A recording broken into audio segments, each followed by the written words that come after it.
I know it doesn't feel like it all the time, but your 20s are actually supposed to be confusing. If you want to know how to actually embrace your chaos, hi, I'm Maya Cleo. I'm your new neurodivergent influencer, and I'm going to teach you how to deal with the chaos of your 20s. Neurodivergent girls actually have a way harder time navigating their 20s due to how fast their brains bounce around.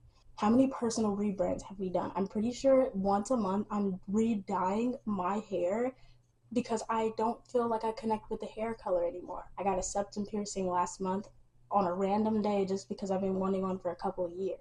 You're gonna go through at least 12 different career choices. Don't even be in school and think you like your major, but then you start questioning your major. It's a whole thing. You're supposed to go through so many things in your 20s that help develop who you are. This world is not suited for people with ADHD, especially women with ADHD. The ADHD diagnosis criteria forms two white males between the ages of 5 and 11. It doesn't fit any criteria for women that actually have an inattentive type of ADHD, meaning our ADHD is on the inside.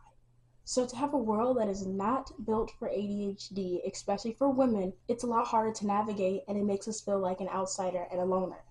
But you're not alone anymore because you have me now, and actually you probably have a community of people that don't even know that this is something that they need to focus on. Here's the issue, actually. Society has these unspoken rules that we all know about. We don't completely say that that's what they are, but if you try to ever deter from the society rules, people will start looking at you a bit differently, wondering why you don't follow the grain. It's time we start going against the grain and start living our own life uniquely for us.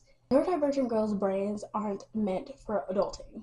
And once you are kind of thrown into adulthood after being a kid for so long, you have to create your own steps to figure out how to succeed in your life.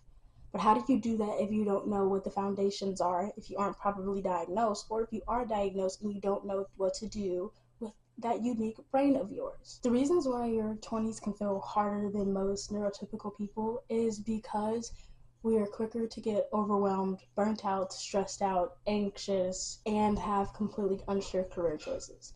For me, I'm 22. Some of my friends are actually engaged, getting married, and having kids. Some of my friends are actually in school, graduating, and figuring out what they're doing, and some of my friends are traveling. While I feel like I'm just now kind of figuring out what I want to do. You know, I'm only 22, and in word form, it feels like, oh, you're only 22, so you have so much time. Sometimes in my head, it makes me feel like I'm way further behind. I honestly feel like right now, I should be making 6 figures. I should have my own house, my own car, everything. I feel like I've been going on a tangent about why your 20s are supposed to be chaotic and comforting you and realizing that it's normal. And even though I'm talking to you about how to fix it and how to be more comfortable with the discomfort, I'm going to tell you exactly how you're going to do it. This is your hot girl chaos formula, okay?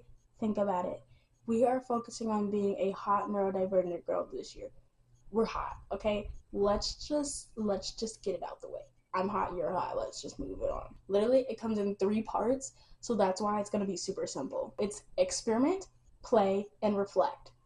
Those are the only 3 things you need to be able to conquer the chaos of your 20s. Experiment. You have to ditch the perfectionism. You have to let it go. You are an imperfectly perfect human being who literally is not out to get anybody. You kind of have to get your hands a little dirty and make a couple mistakes here and there. The only way you're going to get comfortable with making mistakes is by making mistakes, which is crazy, and it feels like that's not going to help. But it's just the feeling of the discomfort you feel when you make a mistake. Once you realize you feel that feeling and that you're not actually going to die, dude, there's no way you're going to figure out life without trying. Second, play. You have to romanticize the chaos. So let's say, hypothetically, you're in school, okay? I know this is probably the 3rd quarter, so your 2nd semester of school, you just finished your winter exams. So you probably have a lot of work going on because you have that 2nd semester and you still have finals. You just did midterms, but you're about to go back to school. Romanticize the fact that every morning when you wake up, you like sitting outside in the sun. Think about how the sun is giving you so much energy for that day, and how you're just going to take all that good energy that you got from the sun and bring it to your classes. When I say romanticize, think of yourself as like an avatar. This is how I perceive it.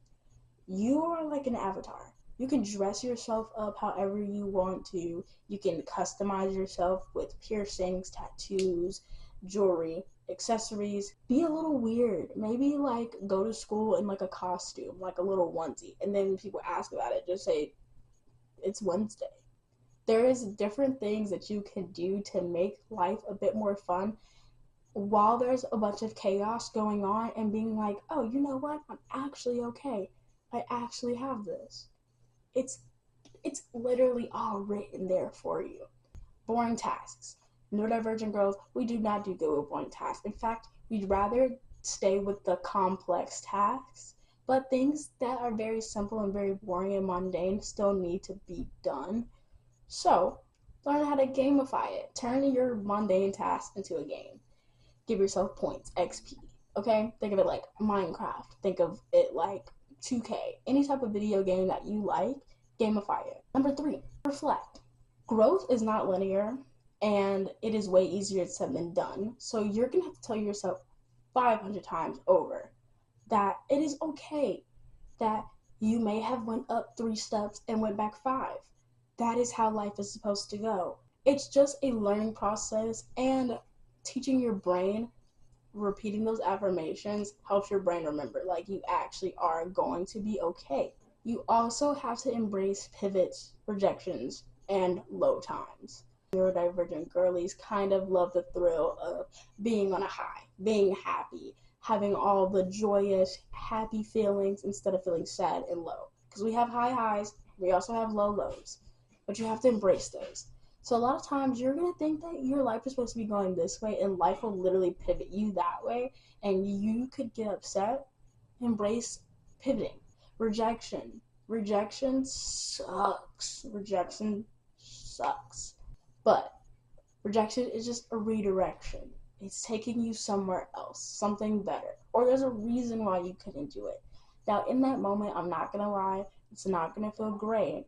And you should be able to like take a day to figure out exactly like what you need that's going to make you feel better. But then you have to get back up. It's not going to feel great all the time, but I'm telling you, once you practice it, you're going to be like, wow, like I'm actually really proud of myself for being able to do this, this, this, and this, because you stuck with it.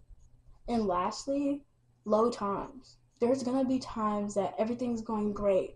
You're hanging out with friends, you're socializing. Then you're looking, and all of a sudden, like, you're arguing with your partner a lot. Friends are being inconsistent about times that they want to hang out. A lot of times you feel like you're more lonely than anything. That's all a part of life too. You have to embrace it and realize this is all teaching me something. It might not be teaching it to me and learning the lesson right now, but this is something I'm supposed to be going through, because it's going to come back around in some way, and when it comes back around, I'll be able to handle it. Because by the time you're in your 30s and 40s, you're going to be kicking ass, babe. Honestly, if you're doing this hot girl chaos method, you are kicking ass. It may not feel like it right then and there, but once you look back a couple of months, you're going to be like, wow, I actually really did it. And that's literally it. That's all I have for you for this first video. So, this is week 1. I can't wait to see you guys in week 2. Hope you guys enjoyed this video. See y'all.